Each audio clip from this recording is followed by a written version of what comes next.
Good morning प्यारे बच्चों, क्या हाल चाल। आशा करता हूँ आप लोग बहुत अच्छे होंगे। तो मेरे प्यारे स्कूलों, आज हम फिजिक्स का चैप्टर 11 स्टार्ट कर दिए हैं। हाँ, तो आज हमारा चैप्टर 11 है विकिरण तथा द्रव्य की द्वैत प्रकृति, जिसका आज हम पहला क्वेश्चन पढ़ने वाले हैं। प्रकाश विद्युत प्रभाव क्या है? प्रकाश विद्युत प्रभाव किसे कहते हैं? प्रकाश विद्युत प्रभाव के नियम को लिखिए। प्रक, क्या है? प्रकाश विद्युत प्रभाव के नियम को लिखिए। अब प्रकाश विद्युत प्रभाव मतलब कि आने वाली प्रकाश का किसी सतह पर क्या प्रभाव पड़ता है, हम उसके बारे में आज बहुत ही डिटेल से जानने वाले हैं। तो थोड़ा सा आप लोग थ्योरम को देखिए, उसके बाद हम आप लोग को बहुत ही प्रॉपर तरीके से समझाने वाले हैं। चलिए, तो सबसे पहले आप लोग क्वेश्चन को लिख लीजिए प्रॉपर तरीके से, क्योंकि मैं थोड़ा सा ऊपर की ओर स्किप कर रहा हूं। चलिए, तो मेरे प्यारे स्कूलों, थोड़ा सा हम यहाँ पर पेज रख लेते हैं ना। चलिए, अब क्या बोलता है? जब किसी धातु की सतह पर, मतलब धातु की सतह पर, यूं समझिए हमारे क्या है, एक हमारे ये धातु बना रहे हैं। क्या है ये? हमारे एक है धातु। ये क्या है हमारा? ये हो गया हमारा कोई धातु।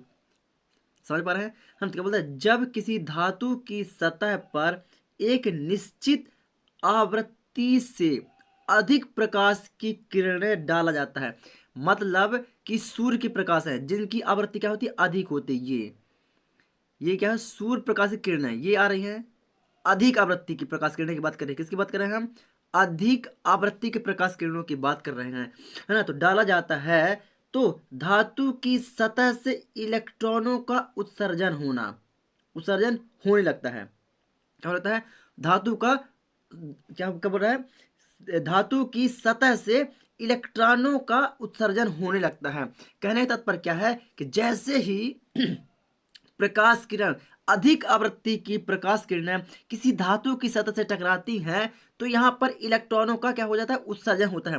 और जैसे ही इलेक्ट्रॉन का उत्सर्जन होने लगता है, तो क्या होता है? उसी स्थिति में क्या होता है? उत्सर्जन होकर प्रकाश किरण वापस लौटने लगती है। किसकी वजह से?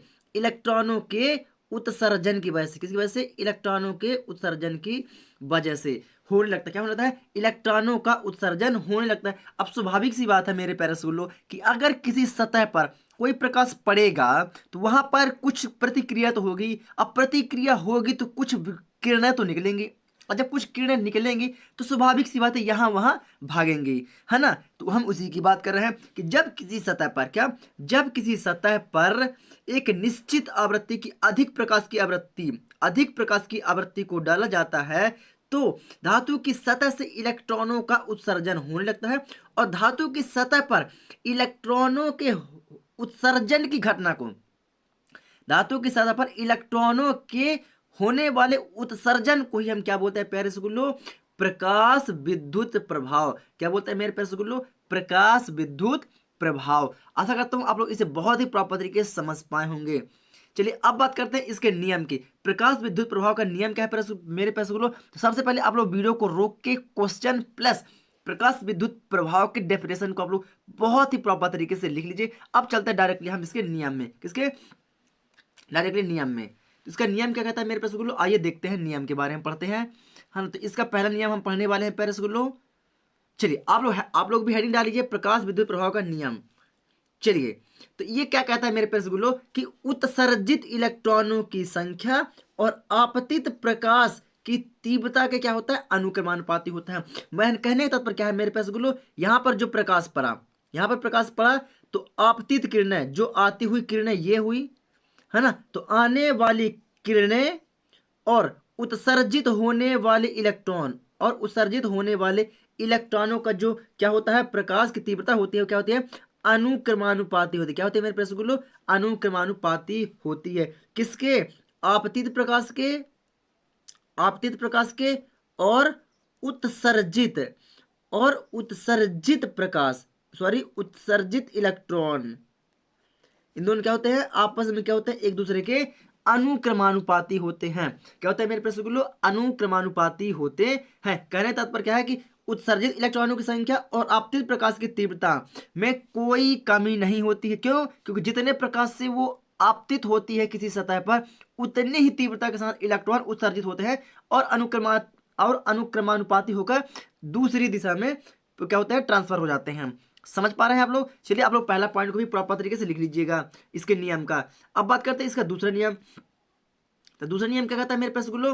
दूसरा नियम कहता है कि उत्सर्जित प्रकाश इलेक्ट्रॉनों की अधिकतम गतिज ऊर्जा आपतित प्रकाश की आवृत्ति के अनुक्रमानुपाती होता है। अब ये क्या कहता है मेरे पैस गुल्लो?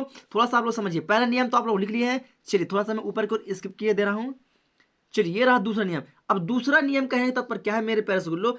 कि उत्सर्जित इलेक्ट्रॉनों की अधिकतम गतिज ऊर्जा, जो इलेक्ट्रॉन, देखो यहां से ये तो आपतित प्रकाश हो गई, कौन सी आपतित हो गई, आपतित, और ये जो दिखाई दे रहा है ये क्या होगा, ये उत्सर्जित इलेक्ट्रॉन। कौन सा है? उत्सर्जित इलेक्ट्रॉन। तो मेरे प्यारे गुल्लो, ये इसे कहने का तात्पर्य क्या है कि उत्सर्जित इलेक्ट्रॉनों की अधिकतम गतिज ऊर्जा जो होती है, मतलब जितनी तेज यहां पर इलेक्ट्रॉन उत्सर्जित होते हैं, ये आपतित प्रकाश किरण की आवृत्ति पर निर्भर करता है। किसके? आपतित प्रकाश किरण के आपतित प्रकाश किरण के किसके? आवृत्ति पर निर्भर करता है। वो कैसे? क्योंकि जितनी तेजी से हमारी प्रकाश किरण आपतित होगी, उतनी ही तेजी से हमारे इलेक्ट्रॉन क्या होंगे मेरे पास गुल्लो? उत्सर्जित होंगे। क्या होंगे? हमारे इलेक्ट्रॉन उत्सर्जित होंगे। तो इसी की बात कर रहा है कि उत्सर्जित प्रकाश इलेक्ट्रॉन की जो अधिकतम गतिज ऊर्जा होती है, वह आपतित प्रकाश किरण की आवृत्ति के अनुक्रमानुपाती होती है। मतलब जितना प्रकाश किरण तेजी के साथ, अधिक गतिज ऊर्जा के साथ किसी सतह पर टकराएगा, उतनी ही जल्दी हमारा जो इलेक्ट्रॉन होगा क्या होगा? उत्सर्जित होगा। समझ पा रहे हैं? तो क्या बोल रहा है? आपतित प्रकाश की आवृत्ति के अनुक्रमानुपाती होता है। यही होता है मेरे प्यारे स्टूडेंट, इसका मतलब है ना। चलिए तो आप लोग दूसरा टॉपिक भी प्रॉपर तरीके से लिख लीजिएगा। अब बात करते हैं तीसरा वाला टॉपिक। ये रहा हमारा तीसरा। तो तीसरा नियम क्या कहता है मेरे प्यारे स्टूडेंटों कि यदि आपतित प्रकाश की आवृत्ति एक न्यूनतम मान से कम है, तो धातु से कोई प्रकाश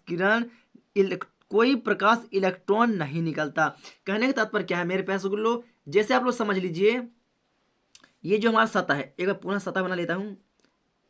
ये सतह है हमारी, है ना। अब यहां से जो आने वाली प्रकाश किरण, ये जो आपतित प्रकाश किरण है, इसकी आवृत्ति क्या हो? कम हो। क्या हो?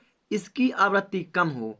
यदि आने वाले प्रकाश किरण की आवृत्ति कम हो तो क्या होता है मेरे प्यारे गुल्लो? इससे इलेक्ट्रॉन उत्सर्जित नहीं होगा। क्या? इससे इलेक्ट्रॉन उत्सर्जित नहीं होगा। क्यों? क्योंकि आने वाली प्रकाश किरण की जो आवृत्ति है, न्यूनतम मान से भी कम है।